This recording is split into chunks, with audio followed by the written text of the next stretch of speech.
So meanwhile I will be conducting the discussion. अगर आपके कोई भी सवाल होंगे तो just you can wait for the time being. एक बार मैं जब सारी चीजें आपसे डिस्कस कर लूंगा, आई will be taking up your questions, each of your questions personally. आप मेरे से बात कर सकते हैं। हम आपके सारे जो भी डाउट्स होंगे I will be clearing them out. So मैं एक चीज आपको यहाँ पे ये बताना चाहता हूँ कि that you have taken the right decision of taking the sociology optional. ये आपने एक सही डिसीजन लिया है। But when you have taken this decision, अगली चीज जो है वो इंपॉर्टेंट ये है कि इस डिसीजन को हमें प्रूव भी करना है। एंड प्रूव कैसे करेंगे? सिंपल सी चीज है, you have to score good. And उसी अच्छे स्कोर के लिए perhaps you are here. And उस चीज में how this batch is going to help you, let me quote it. जब आपने एडमिशन लिया, आपको एक चैनल में ऐड किया गया, एक ग्रुप में ऐड किया। Channel is the place where only I can post. Group is the place where you can discuss your things with your peer group also, जहां पे आप अपनी मर्जी से जो भी चीजें चाहें शेयर कर सकते हैं। Your resources, your thinking, whatever you are feeling about the batch, जो भी, because that is an open ended discussion. For the support system, पहले हम सपोर्ट सिस्टम की बात कर लेते हैं, फिर वी विल बी डिस्कसिंग की how this batch will function. For the support system, पहली चीज तो ये है कि आप ग्रुप में अपने कंफ्यूजन पोस्ट कर सकते हैं। And I would strongly suggest you that being the peer group, you try to answer the question of your colleague. Many times I will be also answering, but at the same time, let's say your question is unanswered. It can happen.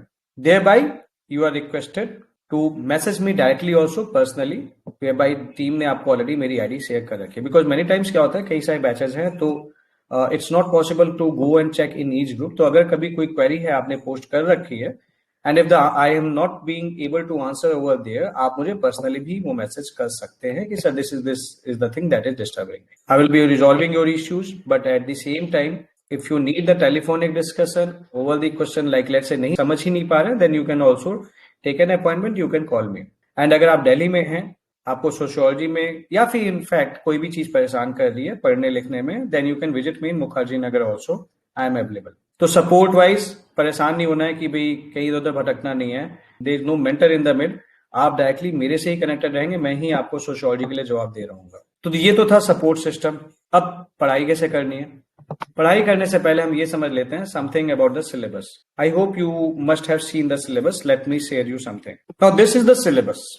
Paper is divided into two parts. Paper 1, that is the fundamentals of sociology, that is primarily focused upon the Western sociology, जहां पे जब major thinkers are Karl Marx, Durkheim, Max Weber, Talcott Parsons, Robert Merton and Mead. इस paper को when we will be starting, first we will be doing modernity and social changes in Europe, and then ये बचे हुए topics we won't be doing। इसका मतलब ये नहीं कि हम ये नहीं करेंगे। फॉर द टाइम बिंग हम यहाँ पे स्टॉप करेंगे। इस टॉपिक के करने के बाद we will be jumping straight to the thinkers. Why thinkers? Because thinkers का ही यहाँ पे यूज है। ये जो sociology and as a science ये वाला टॉपिक देख रहे हैं, अगर आपने थिंकर्स को अच्छे से समझ लिया, आपको इस टॉपिक को समझने में दिक्कत नहीं होगी। अदरवाइज अगर आप इसे पहले पढ़ते हैं तो आप यहाँ पे रट रहे होंगे। तो साइंटिफिकली अगर आपको सिलेबस अच्छे से करना है तो after this topic you must cover the thinkers. After covering the thinkers we will be doing the unit 5, unit 6, unit 7, Unit 8, Unit 9, Unit 10, and then after doing the Unit 10, we will be coming over here again, and then you will find that this topic will be making sense to you. क्योंकि जो भी examples हमने Unit 4, 5, 6, 7, 8, 9, 10 में पढ़े हैं और जो भी एप्लीकेशन सीखे, उन सब का यूसेज आपको इन टॉपिक्स में मिलेगा। So this is about the paper 1। Paper 1 करने के बाद पेपर 2 में तो हम सीक्वेंस वाइज ही करेंगे, इसमें कोई ऐसा बहुत ज्यादा डिस्ट्रीब्यूशन नहीं है। But whatever we have read in paper 1, you will find that कि समहाउ पेपर 1 का एप्लीकेशन आपको पेपर 2 में मिलेगा। Like this structural functionalism, like the Marxist sociology. तो कार्ल मार्क्स को अगर आपने पढ़ रखा है तो ये चीज आपको समझ में आ रही होंगी। आफ्टर दिस, अब तो ये थी बात इसकी, पढ़ना कैसे है। पढ़ने के लिए जो सबसे इंपॉर्टेंट बात है वो ये है कि आपको पढ़ना है syllabus wise. Most of the students what they do, they make a mistake, they never see the syllabus. Topic सामने आया, modernity and social changes in Europe and emergence of sociology. Simple topic है, पहला टॉपिक है। What they do कि directly इसको देखने के बाद they directly go to the question, go to the syllabus, या टीचर ने कोई लेक्चर दे रखा है, they directly go and attend the lecture. That is the wrong strategy of studying the book और द कंटेंट, बिकॉज तब आपके पास कोई डायरेक्शन नहीं है। और जब आपके पास डायरेक्शन नहीं होती तो what you tend to do, you tend to learn each and everything because you are directionless. Goal clear ही नहीं था। आपका गोल क्लियर कैसे होगा, that is the next question. आपका गोल क्लियर ऐसे होगा कि मेरे पास एक टॉपिक है, like let's say I have this topic modernity and social changes in Europe and emergence of sociology. तो सबसे पहले मुझे ये काम करना है कि I have to think about this topic, कि मुझे इस टॉपिक के बारे में क्या क्या पता होना चाहिए। आई should be knowing the definition of modernity. जो मैं कंटेंट पढ़ रहा हूं मुझे डेफिनेशन तो पता होनी चाहिए। आई should be knowing about the social changes in Europe, क्या सोशल चेंजेस यूरोप में हो रहे थे। And even I should be knowing about what is the meaning of emergence of sociology. पानी सूख रहा है, इमरजेंस का क्या मतलब है, ठीक है। जैसा भाई क्या कहते हैं, हम पढ़ते हैं भाई जब समुद्र मंथन हुआ था तो there was the emergence of अमृत। तो ऐसा तो कुछ नहीं है, यहाँ पे कोई समुद्र मंथन तो हो नहीं रहा है। Then what is the exact meaning of emergence of sociology, पहले तो यही पता होना चाहिए। उसके बाद you should be knowing how modernity is impacting the emergence of sociology, how the social changes is helping for sociology to emerge. पहली चीज तो ये है, ये क्वेश्चंस मुझे ये टॉपिक ही बता देगा। तो हमेशा टॉपिक पे हमें ध्यान रखना, like sociology and common sense एक टॉपिक है, तो इसको देख के ही मुझे समझ में आ रहा है कि मुझे इन दोनों की मीनिंग पता होना चाहिए, इनके बीच अगर कोई सिमिलैरिटी है तो पता होना चाहिए, इनके बीच में डिफरेंसेस हैं तो मुझे पता होना चाहिए, and can they run together. And ये बात बताएगा कौन, ये बात आपको मैं बताता हूं, जहां पे मैं आपको इंस्ट्रक्शन वीडियोस देता हूं किन चीजों का इस टॉपिक में आपको ध्यान रखना है। उसके बाद पढ़ने से पहले मैं अपने लिए गोल डिसाइड करूंगा, और वो गोल मिलेगा मुझे प्रीवियस क्वेश्चन से। See this question, how did the intellectual forces led to the emergence of sociology.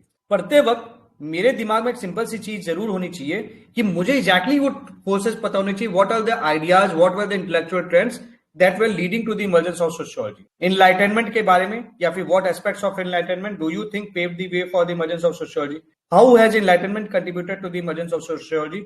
ये तीनों क्वेश्चन मोर और लेस, हल्की सी लैंग्वेज में चेंज है।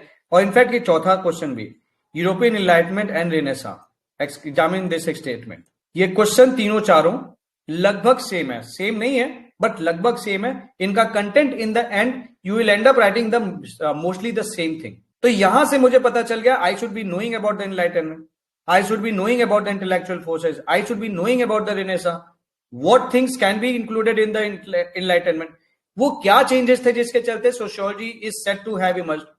और ये चीज मुझे कौन बताएगा, ये बताएगा, ये डायरेक्शन देगा मेरा प्रीवियस क्वेश्चन। ज्यादातर बच्चे सब कुछ पढ़ते हैं, लेकिन इन द एंड अगर आप उनसे पूछेंगे ना कि इंटेलेक्चुअल फोर्सेस कौन से थे वो जिसके चलते सोशियोलॉजी इमर्ज, उनके पास एक कंक्रीट आंसर है ही नहीं। That is the problem.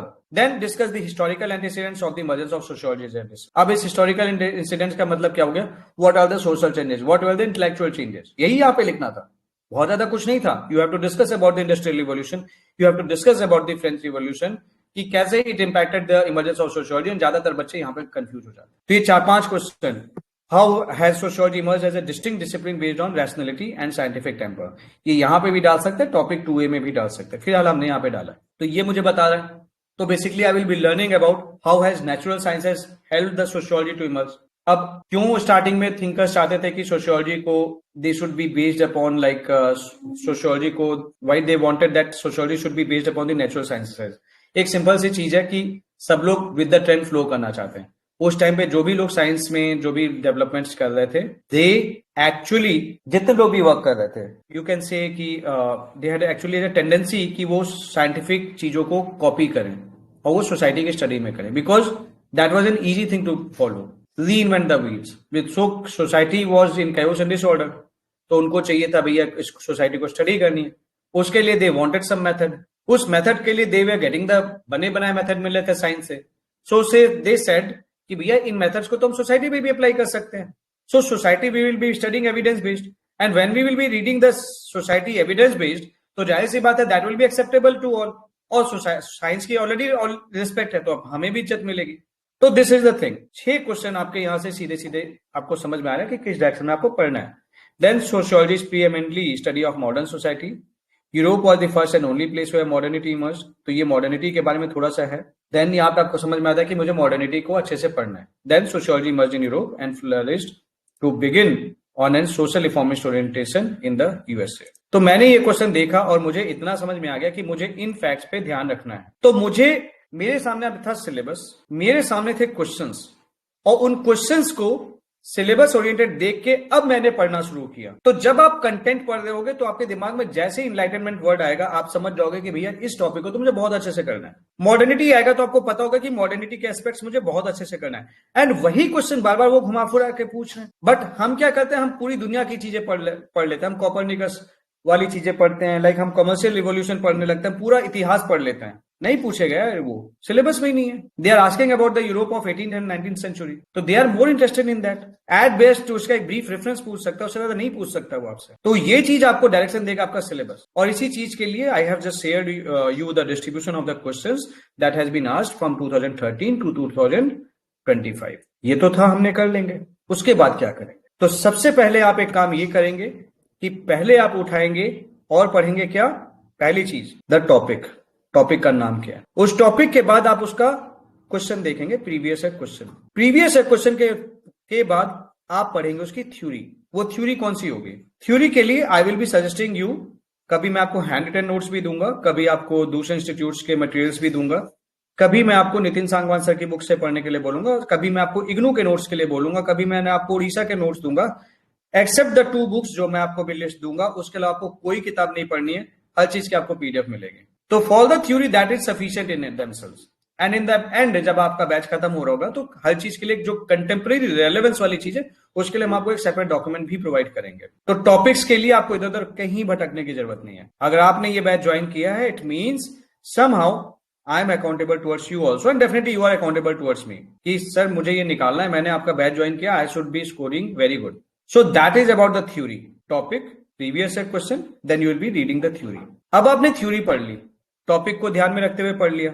उस थ्योरी को पढ़ने के बाद आपको वापस उस प्रीवियस क्वेश्चन पे आना है और इस प्रीवियस क्वेश्चन को अब करने की कोशिश करना है। Let's say I have the question number 1, now I will try to answer that question. हो सकता है मुझे तुरंत सारे पॉइंट्स नहीं आएंगे, 3-4 पॉइंट्स आएंगे। 3-4 पॉइंट्स लिखो पहले कॉपी में कि what should be the answer of this question. Complete answer नहीं लिखना है, लेकिन वो क्वेश्चन लिखना है। Like this you can do पहले। एंड ठीक उसके बाद जब क्वेश्चन 1 आपने लिख लिया, देयर आफ्टर आपको ये करना है कि आपको उसका सॉल्यूशन पढ़ना है। पहले ही सॉल्यूशन पढ़ लिया तो कोई फायदा नहीं है, क्योंकि आप अगर अपने ब्रेन को पे सोचोगे नहीं कि आपने क्या पढ़ा है तो कोई फायदा नहीं है। तो मैंने जैसा आपको बताया, आपने थ्योरी पढ़ी, अब आपको उसके क्वेश्चंस करना है। इनफैक्ट थ्योरी को पढ़ने के बाद भी 5 मिनट लेके पेज में बैठो और आपको जितनी चीजें आप याद कर सकते हो ना, याद करके उसको पॉइंटर्स लिखने की कोशिश करो। इससे क्या होता है, आइडियाज स्ट्रक्चर्ड होते हैं।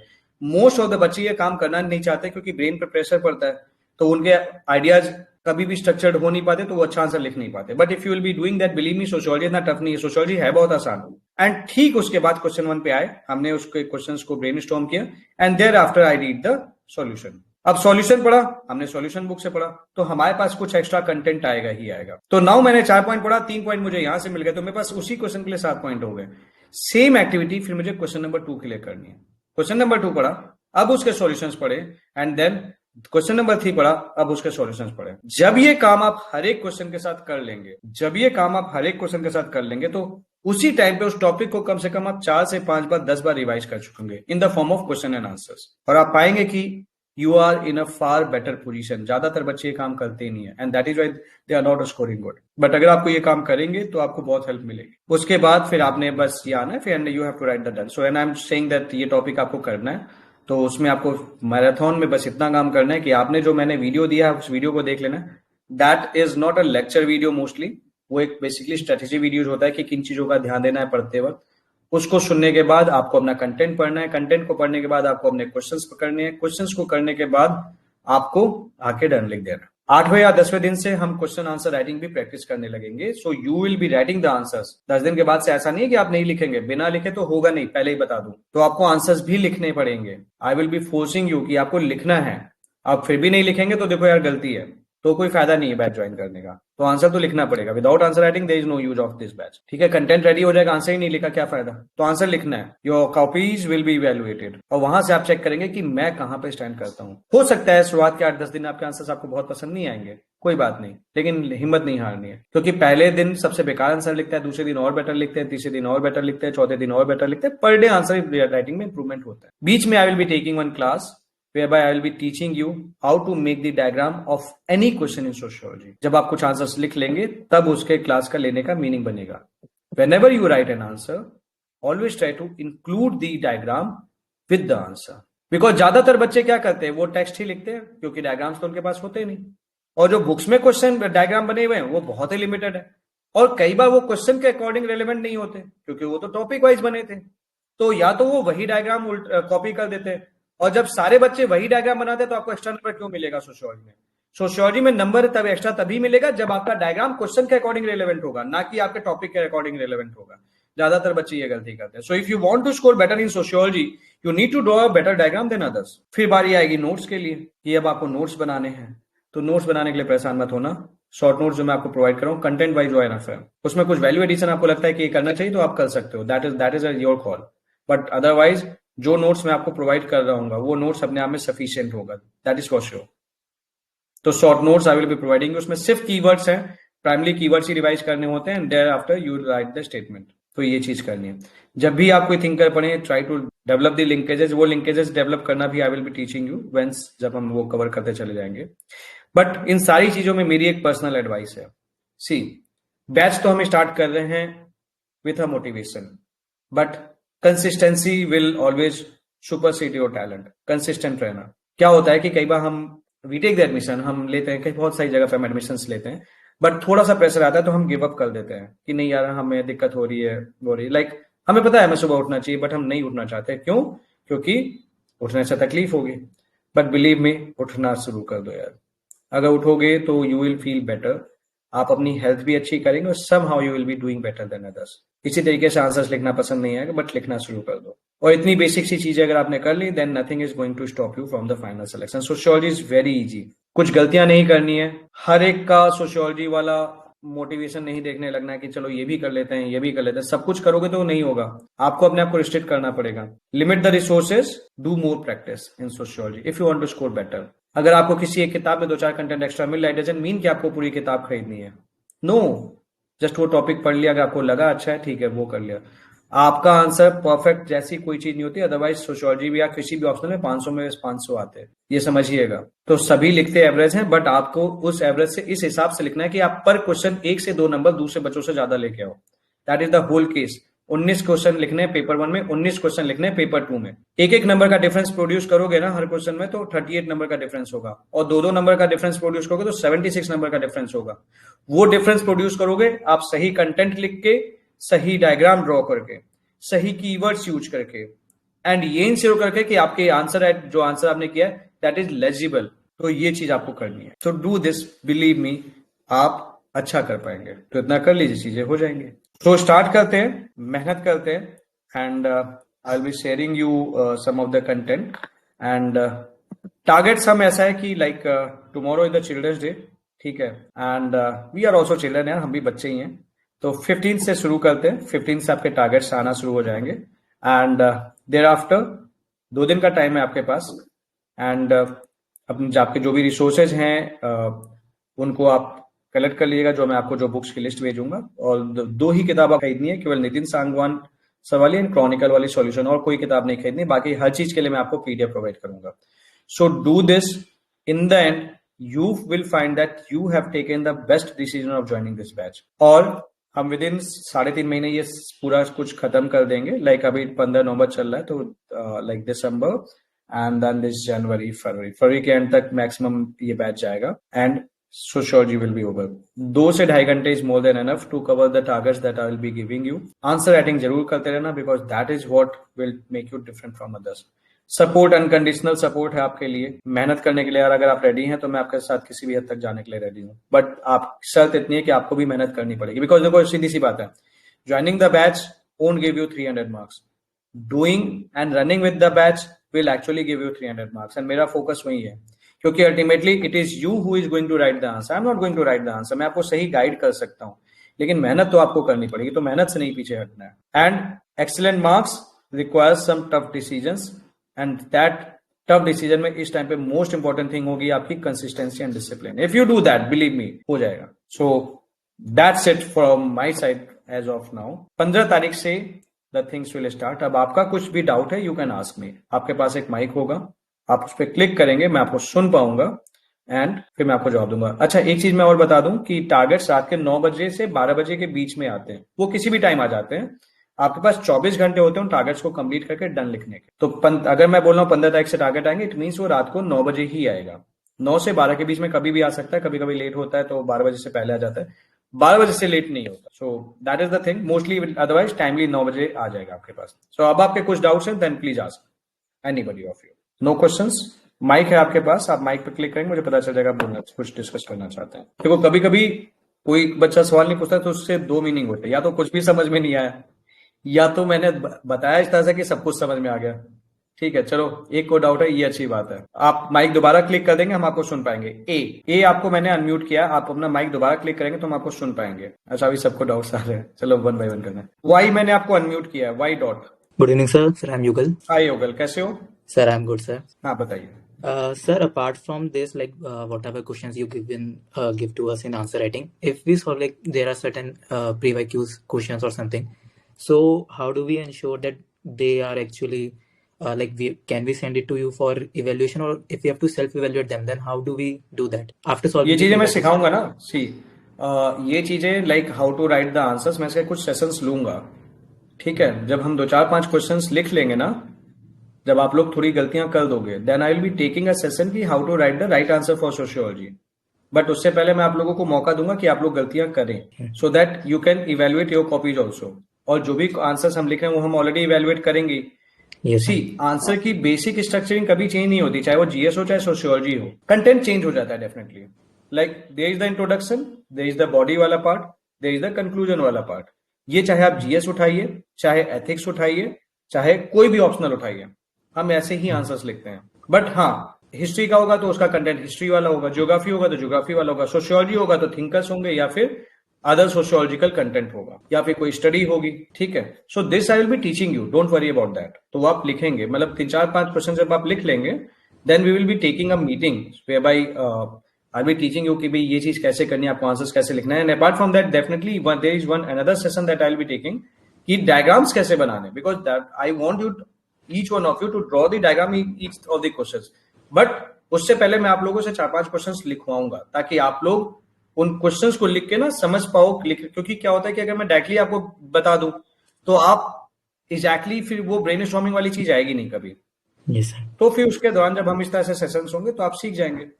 And mainly there are certain keywords like what I have identified that in a question that the question demands a certain keywords according to the question. Like even you also said that diagram has to be prepared according to the question, not to the topic. So how do we identify like what are the keywords that the question is demanding, like that specific question is taking? सी पहली चीज, sociology के syllabus के साथ एक खास बात मैं आपको ये बता दूं कि जो क्वेश्चंस इन जनरल आते हैं उसमें से आप they are actually coming from the syllabus itself.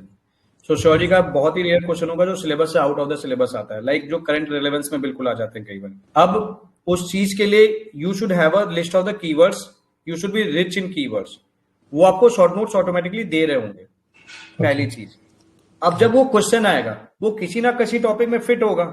ठीक है, अब जिस भी टॉपिक वो फिट बैठ रहा है और उससे रेलेवेंट जो कीवर्ड्स है जो इस क्वेश्चन के लिए सुटेबल है, अगर मैं उन कीवर्ड्स को यूज कर लेता हूं और उसको मोल्ड कर देता हूं उस तरह से कि वो उस क्वेश्चन के आंसर को एक्सप्लेन कर रहे होंगे, तो आपका आंसर सोशियोलॉजिकल होगा और एट द सेम टाइम आप कीवर्ड को एक्सप्लेन कर पा रहे होगे। जैसे पार्सन्स का एक क्वेश्चन आया था यूनिवर्सिटी वाला, ठीक है, तो that was to be done with the AGIL schema, adaptation and all. ठीक है, अब वो 4 कीवर्ड्स अगर आपने यूज कर लिए यूनिवर्सिटी वाले उस सवाल के साथ, तो ऑब्वियस सी बात है आप कर लोगे। और नहीं आपने उनको यूज किया तो आपका आंसर कैसा भी लिख लो, आपका आंसर बेकार है। Yes, sir.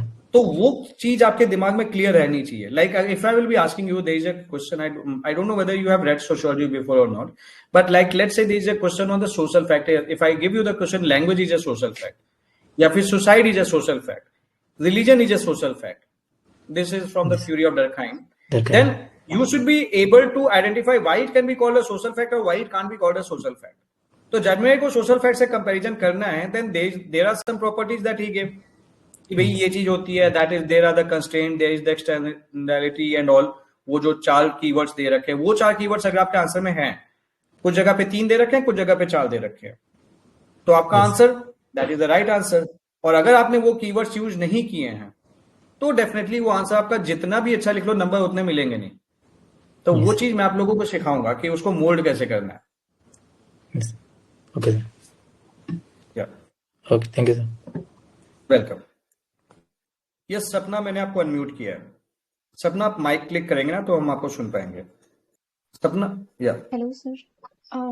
Mm, Greetings, sir. Good Sir, I evening. want to ask that, as you said, this page goes up to the end of Feb. Right. So, how could we manage the pre-mains and the sociology timing and all? Right, देखो जनवरी से, ठीक है, depending upon कि आपका ये पहला attempt है, दूसरा अटेम्प्ट है, तीसरा अटेम्प्ट है, समहाउ ऑप्शनल तो देखो आपको इन ईदर वे करना ही पड़ेगा। ठीक है, मतलब अगर रोकना भी चाहेंगे तो I would strongly recommend, since you are the part of this batch, कि फरवरी से आप प्रॉपरली प्रीलिम्स में लग जाना। लेकिन देखो 2 घंटे 3 घंटे अगर रात के टाइम पे आप अपना ऑप्शनल पढ़ते चल रहे हो, क्योंकि बाद वाले टॉपिक्स बहुत ईजी हैं, इंडियन सोसाइटी चेंजेस वाली चीजें हैं, मतलब the vision of the social change in India, जो कि बहुत इजीली कवर हो जाते हैं। जो मेजर चीजें हैं वो ऑटोमेटिकली आपके जनवरी तक कवर हो चुकी होंगी, एंड मार्च से तो आपको कंप्लीटली प्रीलिम्स में ही लगना है। लेकिन मेंस वाली बाकी चीजें आपको छोड़नी पड़ेगी, ये बात फैक्ट है, क्योंकि प्रीलिम्स के लिए भी टाइम देना है। लाइक अगर आपको 2-2.5 घंटे इसके लिए देना है, ठीक है, उसके अलावा फिर आपने 3 घंटे अगर आपने मेंस के लिए भी दे दिया अलग से, तो आपके पास प्रीलिम्स के लिए टाइम नहीं बचेगा।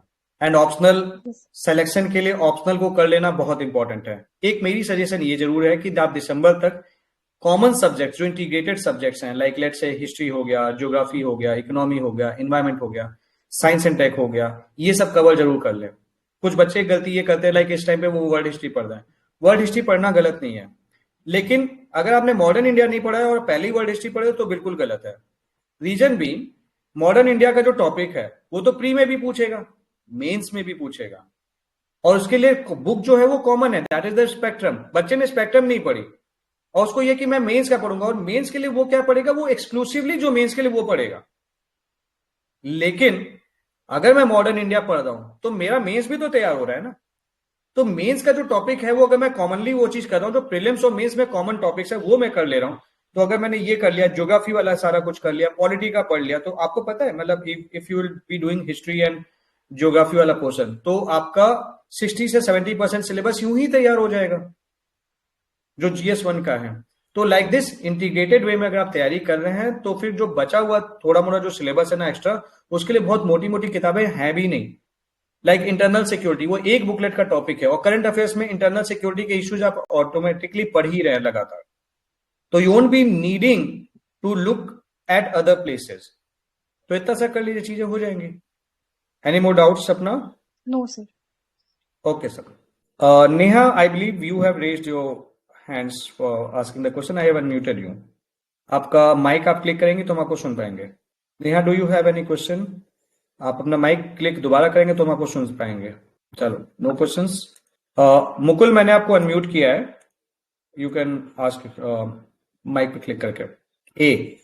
Okay, I believe there is some network issue, so कोई बात नहीं, आपके जो डाउट्स होंगे आप मुझे DM कर देना, डायरेक्ट मैसेज, आजकल तो ये लैंग्वेज चलती है, DM कर देना मुझे, ठीक है। तो I will be answering you, आपके जो भी कंसर्न्स हैं I will be taking care of that. So 15 तारीख से शुरू करते हैं, आपके पास कल तक कुछ कंटेंट आ जाएगा, एंड कुछ बुक्स, कुछ PDFs वगैरह मैं प्रोवाइड करूंगा। जो ये डिस्ट्रीब्यूशन ऑफ क्वेश्चंस है, इसका प्रिंट आउट, सिलेबस का प्रिंट आउट, ये जरूर अपने पास रखना, ये बहुत इंपॉर्टेंट है। ये आपका गाइड है कि आप जो जहां से आपको तैयारी करनी है। एंड आफ्टर दिस फिर भी कोई इश्यू रह जाता है, लेट्स से यू हैव नॉट आस्क्ड, आप पूछना चाहते थे, आप मुझसे पूछ सकते हैं, बाकी परेशान नहीं होना है।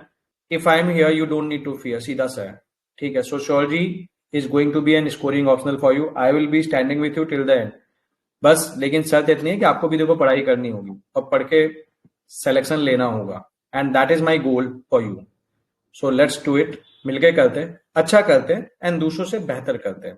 सो that's it for this meeting, and फिर भी कुछ डाउट्स होंगे then you can DM me. All the best, thank you very much.